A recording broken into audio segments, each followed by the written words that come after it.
Hello everyone. आज हम लोग कैलकुलस की सीरीज़ स्टार्ट करने जा रहे हैं। स्टार्टिंग में हम सबसे पहले एप्लीकेशन ऑफ डेरिवेटिव से ही शुरू करते हैं, क्योंकि बहुत ही इंटरेस्टिंग टॉपिक है और इसमें समझने में ज़्यादा दिक्कत भी नहीं होगी। अगर ग्राफिकल वे में पढ़ा जाए तो बहुत ही इंटरेस्टिंग होता है ये। समझने में दिक्कत इसलिए आती है क्योंकि बच्चे ग्राफ पर ध्यान नहीं देते हैं। अगर एक बार भी आप अगर ग्राफिकल वे में सॉल्व करने की कोशिश करें, समझने की कोशिश करें, तो ये चैप्टर और इसके सारे क्वेश्चंस बहुत आसान होते हैं। तो चलिए आज हम एप्लीकेशन ऑफ डेरिवेटिव से ही शुरू करते हैं। तो आज का हमारा वीडियो एप्लीकेशन ऑफ डेरिवेटिव्स पर, एप्लीकेशन ऑफ डेरिवेटिव्स। सबसे पहले हम d Y by D x को अच्छे से समझ लेते हैं। ये चीज़ क्या है? इसको rate of change of y with respect to x भी बोल सकते हैं। अगर कोई भी एक फंक्शन है ऐसा, तो अगर ये है y2 और ये है y1, या ये इसको हम f(x1) और इसको f(x2) भी कह सकते हैं। ये y1 f(x1) सेम बात है। ये है y, ये है x। x की कौन सी वैल्यू पे y की क्या वैल्यू है? x1 पर f(x1) या y1 वैल्यू है, और x2 पर f(x2) या y2 वैल्यू है। तो हम स्लोप डिफाइन करते हैं delta y upon delta x से, या फिर y2 minus y1 upon x2 minus x1 से। अब इमेजिन करिए कि ये दोनों पॉइंट बहुत पास आ गए हैं। बहुत पास मतलब ये ट्रैवल करते करते यहाँ और ये ट्रैवल करते करते यहाँ, ये दोनों इन्फिनेटेसिमली स्मॉल डिस्टेंस पर हैं। इसको इस तरह भी किया जा सकता है कि x1 और x2 बहुत पास आ गए हैं। x1 और x2 अप्रोच कर रहे हैं किसी पॉइंट C को, तो इसलिए हम लिख सकते हैं limit x tending to delta x tending to 0 delta y upon delta x। ये जो डेल्टा x है, अगर इसकी वैल्यू छोटी होती जाए तो इसे हम dy बाई डी एक्स लिख सकते हैं। ये होगा इस पॉइंट पर स्लोप। ये जब दोनों बहुत पास आएंगे, ऑलमोस्ट कोइंसाइड करने वाले होंगे, तो यहाँ पर एक स्ट्रेट लाइन टेंजेंट का काम कर देगी और जिसका स्लोप होगा dy बाई डी एक्स। तो सबसे पहला एप्लीकेशन इसका हमने यही देखा कि हम इसे स्लोप निकाल सकते हैं, और स्लोप निकालने के बाद हम बहुत से काम कर सकते हैं। हम किसी फंक्शन का किसी पॉइंट पर टेंजेंट निकाल सकते हैं। तो आगे हम वही देखेंगे। तो अब देखते हैं किसी फंक्शन पर किसी फंक्शन में किसी पॉइंट पर टेंजेंट कैसे पता करते हैं। फॉर एग्जांपल, अगर मेरा फंक्शन है F of x, y is equal to f of x, तो अगर हमको x1 y1 पर टेंजेंट चाहिए तो उसकी इक्वेशन क्या होगी? हम जानते हैं कि slope is equal to d y upon d x हो जाएगा, d Y by D x. तो अगर हम स्लोप जानते हैं तो स्लोप फॉर्म से इंटरसेप्ट फॉर्म जो इक्वेशन होती है लाइन की, वो होती है y minus y1 is equal to m x minus x1। ये आपने 9th-10th में पढ़ा होगा ज़रूर। तो ये y1 और x1 हमारे ये दो पॉइंट्स हैं और m हमारा स्लोप है। तो हम इक्वेशन ऑफ टेंजेंट लिख सकते हैं y minus y1 is equal to d Y by D x at x1 y1 x minus x1। तो ये हो गया हमारा इक्वेशन ऑफ टेंजेंट। अब हम इक्वेशन ऑफ नॉर्मल की भी बात कर सकते हैं, क्योंकि जब हमारे पास किसी एक लाइन का स्लोप होता है तो हमको उसकी परपेंडिकुलर का भी स्लोप पता चल जाता है। कैसे? सिंपल है, m1 अगर इस लाइन का स्लोप है और m2 अगर इस लाइन का स्लोप है, अगर हम इसे लेबल कर दें ABCD, तो अगर m1 CD का स्लोप है और m2 AB का स्लोप है, तो m1 इंटू m2 -1 होता है। इसका प्रूफ बताने की भी ज़रूरत नहीं है, आपने छोटी क्लासेस में 9th 10th 11th में पढ़ा ही होगा, हम एक्सपेक्ट करते हैं। तो इस हिसाब से अगर हमारे पास D Y by D X यानी कि स्लोप है किसी एक फंक्शन के किसी एक पॉइंट पर, तो हम उसका perpendicular 1 -1 upon d y upon d x लिख सकते हैं, ये भी पॉसिबल है। तो अब हम नॉर्मल के भी इक्वेशन देख लेते हैं। तो नॉर्मल की इक्वेशन किसी भी function y is equal to f of x पर एट पॉइंट x1, y1 हो जाएगा y minus y one is equal to -1 upon dy by D x at x1, y1 x minus x1। ये हो गया हमारा equation of normal. Simple logic है, आपको इसमें ज़्यादा कुछ करने की ज़रूरत ही नहीं है। बस आप ये याद रखिए, आपका स्लोप, जो कि स्लोप वैसे यही चीज़ होता है किसी लाइन का एक्स एक्सिस से एंटी क्लॉकवाइज में जो एंगल बन रहा है उसका टेंजेंट, सॉरी उसका ten of theta, trigonometric ratio ten of theta, इसी को हम स्लोप कहते हैं। और यही dy बाई डी एक्स भी होता है, यही आप 9th में m डिनोट करते थे। तो टेंजेंट और नॉर्मल के इक्वेशंस निकालने में भी डेरिवेटिव का एक एप्लीकेशन होता है। अब इसके बाद हम कुछ थ्योरम्स देखते हैं। वो थ्योरम्स भी बहुत लॉजिकल हैं, लेकिन अगर आप केवल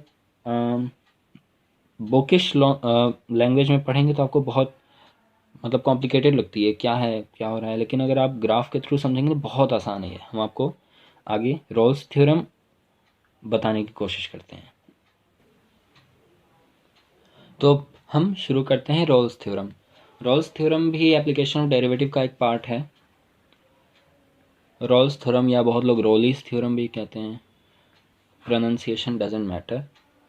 रोल्स थ्योरम में हमारी कंडीशंस होती हैं। अगर कोई भी फंक्शन f ऑफ x है तो पहला कंटिन्यूअस होना चाहिए in closed interval a to b, continuous in closed interval a to b। ये बिग ब्रैकेट क्लोज्ड इंटरवल दिखाते हैं, मतलब कि आप a को भी इंक्लूड करेंगे और b को भी इंक्लूड करेंगे। दूसरी कंडीशन, डिफरेंशिएबल होनी चाहिए open interval a to b में, differentiable in open interval a to b। अब स्मॉल ब्रैकेट का मतलब होता है आप a इंक्लूड नहीं करेंगे, b इंक्लूड भी नहीं करेंगे। अगर आप लिमिट पे अप्रोच करेंगे तो आप a पे राइट हैंड साइड से करेंगे और b पे लेफ्ट हैंड साइड से। मतलब कि ये है a और ये है कोई पॉइंट b, तो आप b की तरफ पीछे से जा सकते हैं, लेकिन b प्लस एनी डेल्टा नहीं कर सकते क्योंकि फंक्शन उस पर डिफाइंड नहीं है।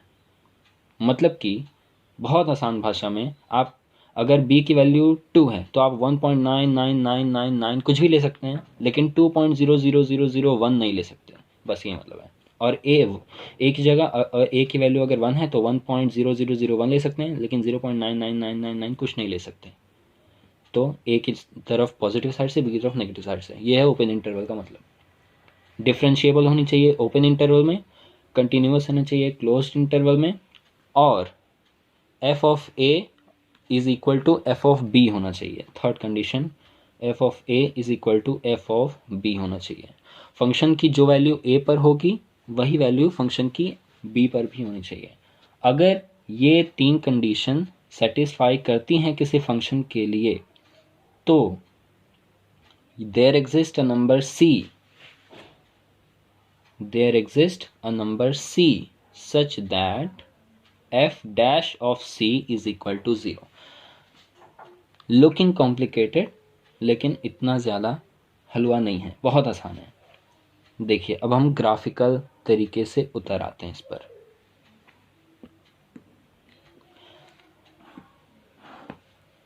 हमने देखा कि कंटिन्यूअस होना चाहिए closed interval a to b में, दूसरा डिफरेंशिएबल होना चाहिए open interval a to b में, तीसरा f ऑफ a होना चाहिए f ऑफ b के इक्वल। अब हम एक फंक्शन ड्रॉ करते हैं। तीसरी है f of a f of b के इक्वल होना चाहिए। मान लेते हैं ये है a, ये है b, और ये है f ऑफ a, और f ऑफ a और f ऑफ b इक्वल हैं, तो दोनों की y की वैल्यू सेम ही होगी। Y naught, naught y naught, y naught, f of b। अब ये दोनों सेम है। अब ये कह रहा है कि हम ये जो फंक्शन होगा ये कैसे भी चले, कैसे भी चले, कैसे भी चले, कैसा भी फंक्शन हो, ऐसा ऐसा कैसा भी हो, अगर f of a F of b के इक्वल है तो हमारे पास कोई एक नंबर होगा सी जहाँ पर एफ डैश ऑफ सी की वैल्यू ज़ीरो होगी। अब एफ डैश मतलब फर्स्ट डेरिवेटिव। अब अगर d Y by D x of x at x equal to c zero है, इसका मतलब टेन थीटा ज़ीरो है, स्लोप ही है d Y by D x. F dash भी मतलब स्लोप ही होता है। एफ डैश को भी हम d Y by D x denote कर सकते हैं, कभी भी कर देते हैं आसान भाषा में। तो x की c पर, c मतलब कोई number point, c must lie between a और b और outside a of b doesn't matter. तो c पर tan थीटा ज़ीरो मतलब कि जो लाइन होगी वो x एक्सिस के पैरेलल होगी।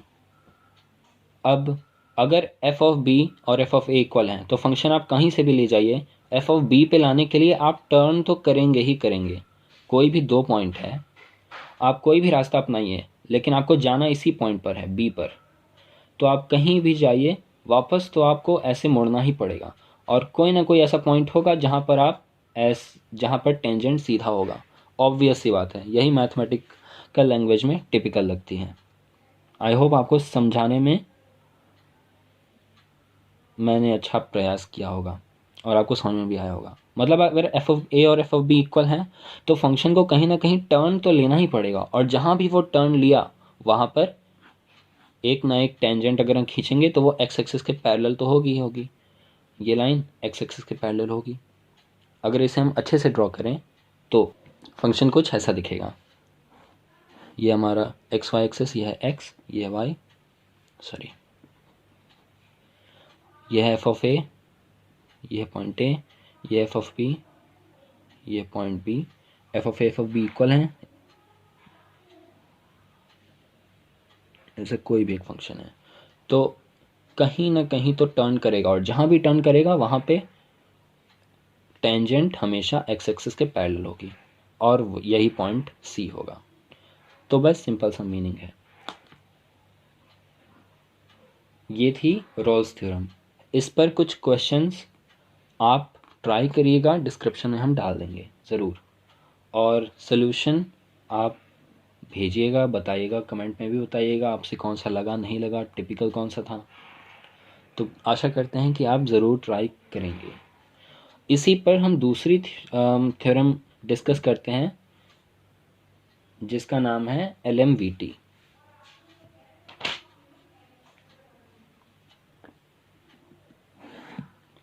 LMVT जिसका फुल फॉर्म है लेग्रांज मीन वैल्यू थ्योरम। अब ये क्या कहती है, अगर हमारे पास कोई भी function y is equal to f of x है, ये शायद हम कह सकते हैं रोल्स थ्योरम का एक एक्सटेंडेड वर्जन है, एडवांस्ड वर्जन।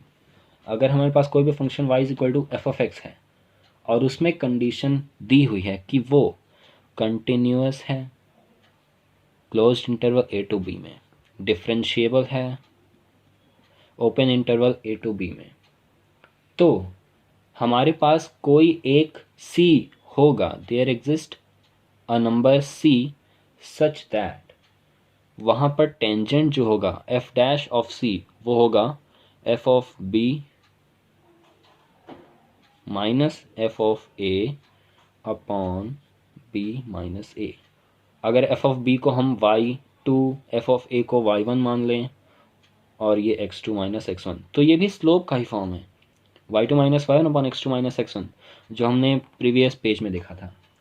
तो अगर इसे भी अगर हम ग्राफिकल मेथड से समझें तो ये और आसान हो जाएगा। देखते हैं, तो अगर हम ग्राफिकल अप्रोच अपनाएं, और हाँ पहले हम आपको बता दें ये है instantaneous rate of change, instantaneous rate of change, ठीक है। इसका मतलब हम आगे समझेंगे।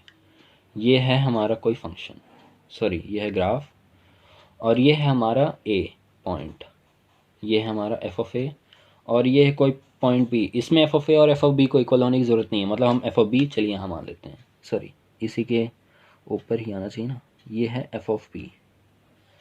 अब कोई भी फंक्शन है ऐसे जा रहा है एफ ऑफ ए से एफ ऑफ बी की तरफ।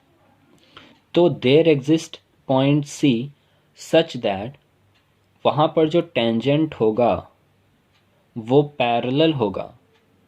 क्यों बताएंगे, किसके पैरेलल होगा? F of B minus F of A,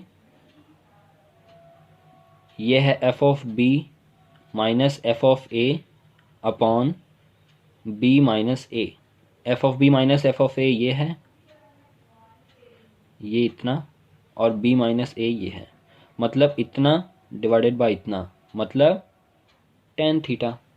ten theta ये होगा F of B minus F of A upon B minus A, और मतलब टेन ऑफ दिस थीटा, और ये इक्वल या पैरेलल होगा इस लाइन के। तो यहाँ भी एक सी एग्जिस्ट कर रहा है जहाँ पर टेंजेंट इस लाइन के बराबर होगा, F of B minus F of A upon B minus A. यही ये सिंपल सा थ्योरम है। फिर से अगर आप एफ ऑफ बी कहीं भी ले लीजिए, यहाँ ले लीजिए, एफ ऑफ ए और एफ ऑफ बी इक्वल नहीं होने चाहिए, तो आप कहीं से भी मुड़िए, ऐसे ऐसे कहीं से भी चाहिए, कोई ना कोई लाइन तो होगा जो अगर इस लाइन के पैरेलल होगा, और यहाँ बहुत से नंबर ऑफ पॉइंट्स हो सकते हैं। तो ये था LMVT, Lagrange mean value theorem. तो हम इसमें कह सकते हैं कि slope of tangent at C is equal to slope of secant from A comma f of A, from A comma f of A to B comma f of B। ये है LMVT। I hope आपको Rolle's theorem, Lagrange mean value theorem को समझने में आसानी हुई होगी graphical तरीके से। हालांकि हम ये मानते हैं और जानते भी हैं कि केवल मैथमेटिकल टर्म्स में पढ़ा जाए तो चीज़ें बहुत टिपिकल हो जाती हैं, तो इसलिए मैथ्स को जितना ग्राफिकल वे में पढ़ा जाए उतना मज़ा आता है और अच्छा भी लगता है। जब समझ में आता है तो ज़्यादा अच्छा लगता है। तो ये था एप्लीकेशन ऑफ डेरिवेटिव का पहला वीडियो। आगे हम मोनोटोनिसिटी और भी कई सारे इंटरेस्टिंग टॉपिक्स के बारे में पढ़ेंगे। तो अगर आपको पसंद आए तो do like, subscribe, share and comment your answers which I have posted in the description. Thank you very much.